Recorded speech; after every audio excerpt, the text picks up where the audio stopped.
大家好，我们现在已经来到这个花莲县的玉里镇啊。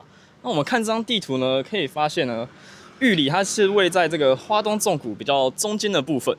那它西侧呢是被中央山脉包围，东侧呢则是我们的海岸山脉。那我们的这个秀姑峦溪呢，就这样穿越了这个玉里镇啊。那经过这个长时间的地质作用呢，逐渐让花东纵谷这边形成这个肥沃且平坦的平原。提供居民耕作还有居住的生活空间。渐渐的呢，玉里也发展成一个纵谷很重要的聚落。那玉里其实以前的旧名称叫做璞石阁。那关于这个名字的由来有两种说法。第一种说法呢是来自于原住民语，意思为沉沙滚滚之地，就是说呢，这边它那个会风吹过来，然后河上面的沙都被吹起来，然后才有这个沉沙滚滚的意象。那第二个说法呢，是当初清军来的时候，他们看见这个秀姑峦溪溪床上面有许多这个白色的石头，长得很像玉石，所以他们就把它取名叫璞石阁。据说呢，早期在玉里大桥下有颗非常巨大的白色石头。那关于这颗石头的传说有非常多。相传呢，这个巨石如果沉在水面下的话，代表那一年呢会泛滥成灾。相反的，如果它浮在水面上的话，就代表那一年会顺顺利利。而在我身后呢，就是传说中的白色巨石。但是它为什么在这边呢？因为有一天晚上呢，这个石头被小偷分割成好几块，然后偷走。最后呢，警方努力之下呢，只找回其中一部分。而这个呢，就是传说中的一部分。当然呢，玉里的故事不只有这些，还有一个更有意义的事情。现在在我身后的呢，就是这个玉里车站。那玉里车站呢，在1917日治时期的时候就已经开通了。那铁路的开通呢，让大量的人口移入玉里，逐渐呢让玉里发展起来。那日治时期的玉里呢，除了发展这些农业之外呢，同时也有林业、糖业、石矿业。那这些物资呢，就透过这个长长的铁路运送到台湾的各个地方。因此呢，玉里火车站成为了一个非常重要的铁路节点，就是这个货物的集散地。不过，大家有没有想过呢？这些工人、居民聚集在玉里，那他们都要吃些什么呢？等一下，接个电话。喂，哦，你们已经到玉里面啦，来，走，带你们去吃玉里面。Where are you going? 去吃玉里面。Why? Because this is my duty.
大家都到了刘博洋呢？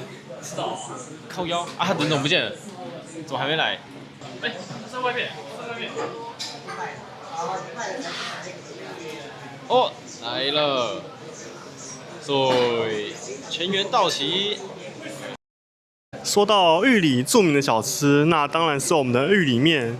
那玉里面和其他的面有什么不一样呢？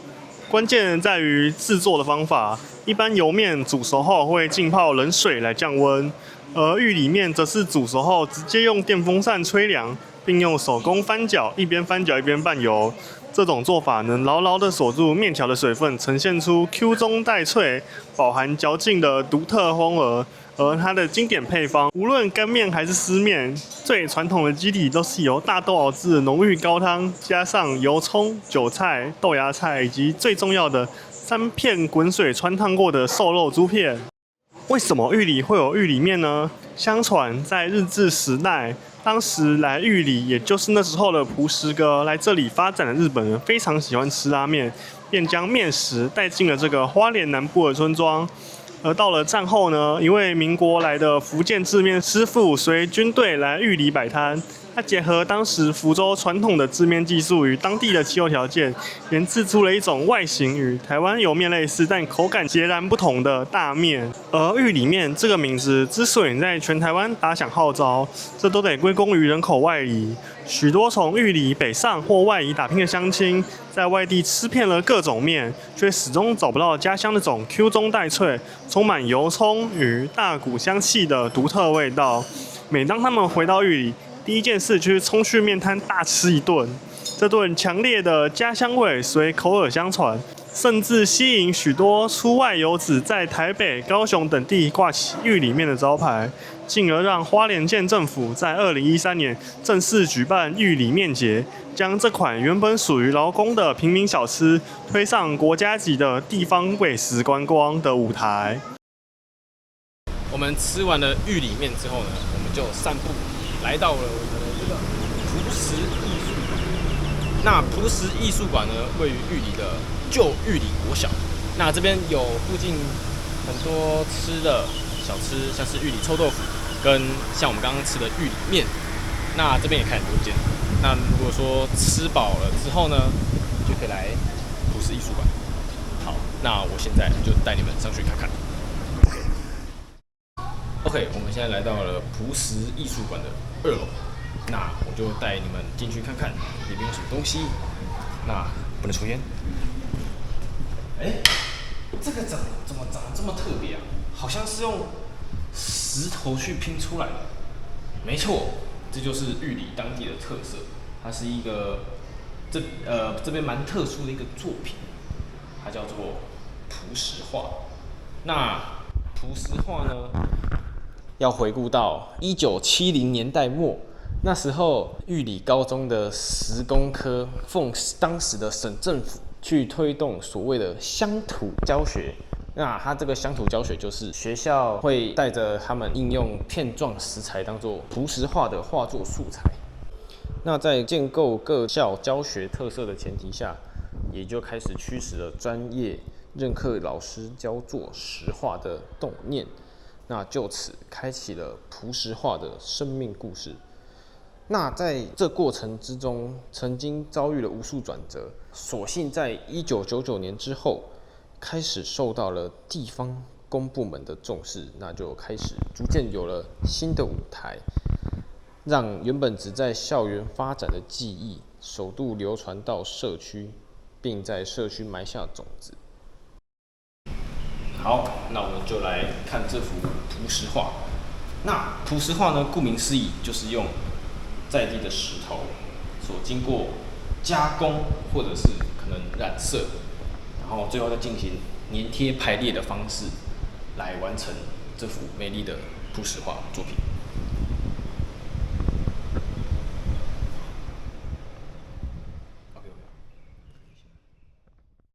OK， 那看完我们的蒲石画之后呢，我刚刚有提到说这里是旧玉里国小，那为什么是旧玉里国小呢？让我们继续看下去。朱志成，好的，各位，这个地方是玉里镇民广场，但是在2009年之前，这个地方是实打实的玉里国民小学。至于为什么这里会从国小变成如今的镇民广场，且听我娓娓道来。这里是玉里国小的旧校舍，在1920年，也就是大正9年，日本政府在此地建立了玉里第一小学校，而在战后，此地则更名为玉里国民学校。然而，一切的转折始于1951年。在1951年，一场由米伦断层、玉里断层和池上断层错动引起的大地震，震撼了整个花东纵谷。而对于这个玉里国民小学来说，尤其的惨烈。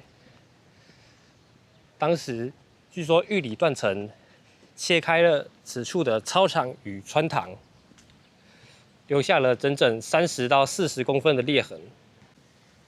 在经过了大地震后，即使校方努力的修修补补，并且后来也将建筑换成了坚固的混凝土材质，但是仍然不影响这所学校被称为最危险的小学。最后，在2009年，玉里国小搬迁到了现在的位置，而留下了地方则成为了玉里镇民活动中心，而传说中玉里断层就在我们脚下的穿堂。说到了玉里断层，在最近一次玉里断层的大事件，就是2022年的918地震。那次地震也给华东造成了非常大的灾害。但是巧合的是，这次地震在地上造成的破裂面，跟1951年的那次大地震几乎完全的重合。另外，玉里断层有一个非常特别的点，就在于玉里断层是平移断层。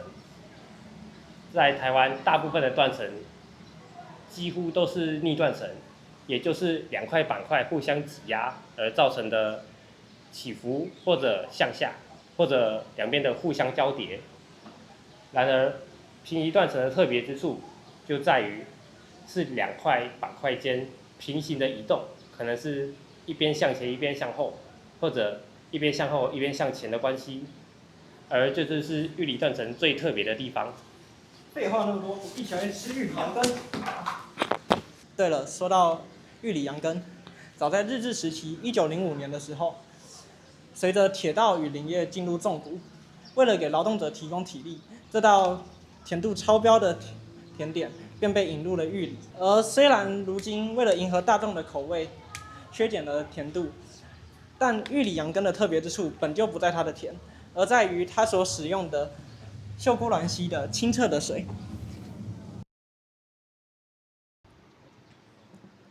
羊羹在制造的过程中会经过长时间的熬煮，将水分蒸干。若是使用不干净的水，就会在完成之后带有多余的味道。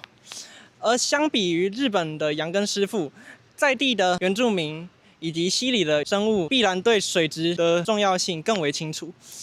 在秀姑峦溪的上游，有对于水质以栖地非常敏感的台湾特有种高生产河鱼，而秀姑峦溪的连续性也为像日本秃头鲨等的洄游鱼类提供了繁殖的空间。然而近年来，面对开发以及农业废弃物的问题，秀姑峦溪正在遭受威胁。而若是我们想要守护秀姑峦溪的未来，那想必我们也需要知道秀姑峦溪是如何形成的。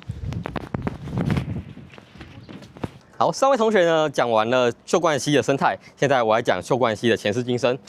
首先呢，这里是我认为最适合欣赏秀姑峦溪的地方——玉里旧铁桥。大家可以看看这周边的环境。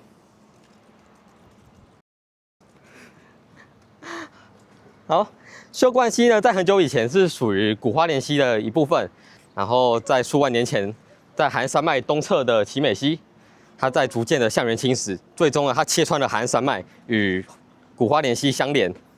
而相连之后呢，因为可能古花莲溪觉得，那条路比较好走，所以整个河就向丰滨的方向出海，然后于是乎在瑞穗一带，古花莲溪这边那边断流了，就变成了现在我看到了这里是秀姑峦溪，而在瑞穗另外一边是花莲溪。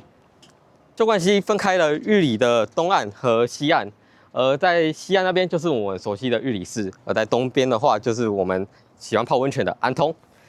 除了秀姑峦溪隔开了两边的聚落之外，还有一个东西也隔开了两边，那就是板块。在我的右边是欧亚板块，然后在玉里那边是属于中央山脉地质区的玉里带，然后以蛇绿岩以及各种变质岩为主。而在我的左边就是菲律宾海板块，它以前是属于吕宋火山岛湖的一部分，所以它上面有分布的许多的火成岩。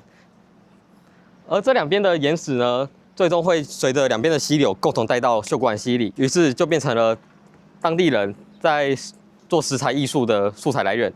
板块在数万年内的挤压，它还会将岩层给撕裂，就形成了断层。而在这里是池上断层的经过之处。池上断层呢是一个左移兼具逆冲的断层，然后它还有潜移的特性。那潜移是什么呢？它会缓慢的移动，然后这里大概是每年1.7公分，而池上断层最高呢，可以在1年内累积3公分的位移。然后这边的话，它是日治时期的一个桥，它距今已经有数十年的历史。然后在这数十年的岁月中，它的位移量逐渐累积，就形成了可观的位移。就像这样，可以看到我与拍摄者的垂直差越来越高。짜잔！好，现在它已经比拍摄者高出1颗头了。然后呢，讲完了秀冠溪，让我们转向安通。看，这里就是安通温泉啊。安通温泉呢，它位于海岸山脉地质区，也因此呢，可以在这边找到许多的火成岩。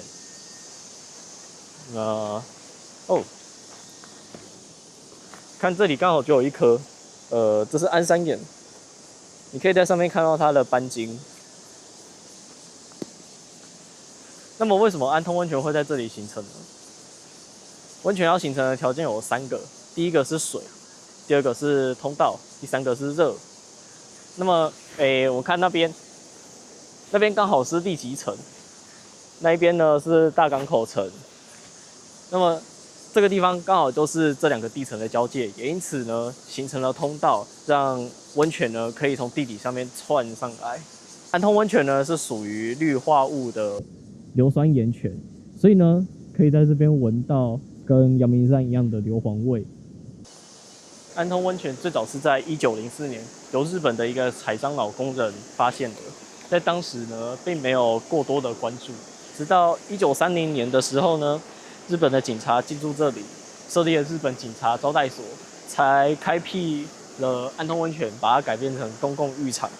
那1974年的时候，民间业者把它买下来，改成安通温泉大旅社。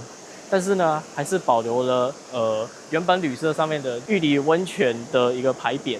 直到现在呢，安通温泉仍然是当地一个非常重要的景观。每年呢，都有许多人来这边泡这边的露天温泉。